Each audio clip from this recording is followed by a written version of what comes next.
ce moment, le dessin sur ça, c'est une petite vitre en verre, ça marche énormément sur les réseaux sociaux. On en voit beaucoup sur TikTok et j'ai été pas mal intrigué. Du coup, je suis allé à un magasin pour me procurer quelques cadres. Je vais en prendre en format A4. On peut aussi acheter directement le verre sans l'encadrement. Voici la recette. Un cadre entier ou un verre de cadre. De la peinture acrylique. J'ai sorti mon vieux carton de peinture que j'ai complété avec quelques achats. Des pinceaux. Une palette pour mélanger, ou du carton, un Posca noir ou un marqueur indélébile, et en bonus, c'est très pratique, j'ai du dissolvant et des cotons-tiges pour gommer. Allez, on va tester, je vous montre comment faire. Alors, première méthode, tout le monde peut le faire si vous avez le matos, vous choisissez une image sur internet. Donc j'ai choisi Levi, un personnage au skill non négociable, j'imprime sa tête. PG. Maintenant, je pose la vitre sur ma feuille imprimée. C'est un format A4, comme le cadre, donc c'est parfait. J'attrape le Posca et je vais repasser sur toutes les lignes du contour de Levi. On prend son temps. Le Posca, lui, il est opaque et tient bien sur le verre, donc c'est nickel.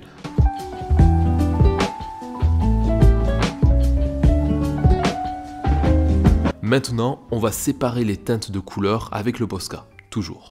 On le fait sur le visage, dans les cheveux, ça va nous aider à placer les couleurs après. C'est pour ça qu'avec cette technique, c'est mieux le dessin manga ou cartoon, parce que les ombres de ces dessins-là ne sont pas fondues. C'est des tranches de couleurs, sans dégrader. On appelle ça l'ombrage de celluloïd, ouais c'est bizarre, ou le cel shading. Cel shading, full shading, cel shading, full shading. On retourne la vitre. Et on pose une première couleur en commençant par la plus claire. Le but, c'est de tout remplir zone par zone. En réalité, il n'y a pas vraiment d'ordre particulier. En fait, il faut attendre que la peinture d'à côté sèche pour pouvoir en mettre une autre, sans prendre de risque. Sinon, ça se mélange, ça fait des dégradés pas propres. L'acrylique sèche assez vite, ça tombe bien. D'ailleurs, j'ai enchaîné avec du noir pour les cheveux. J'hésite pas à manipuler la vitre en main pour avoir une bonne visibilité. Je prends du gris clair pour les reflets sur les cheveux et du gris un peu moins clair que je fais moi-même en mélangeant du noir et le gris d'avant, et on va combler le reste des cheveux.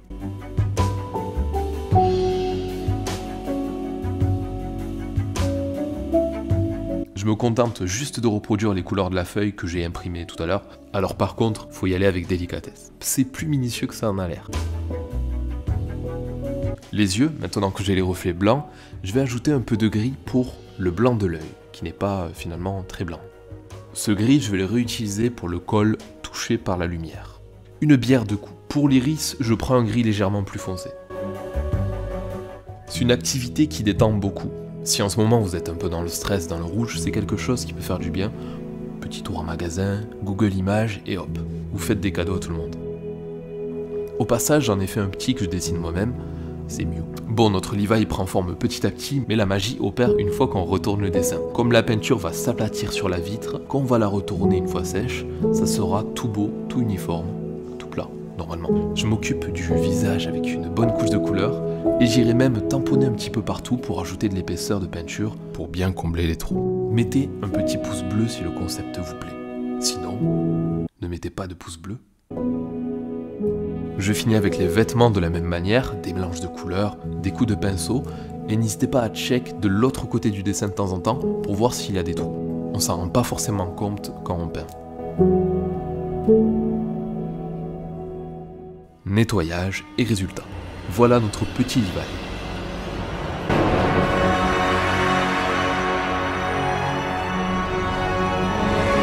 De mon côté, j'ai aussi testé un petit cadre entièrement au Posca, et figurez-vous que ça marche plutôt bien. Même si c'est moins couvrant, le Posca gère beaucoup la surface, donc celui-là je l'ai dessiné sur papier, puis j'ai calqué mon dessin avec la vitre. À vous de faire les vôtres maintenant. Si ça vous tente, on peut s'en refaire d'autres, j'ai encore quelques cadres en stock.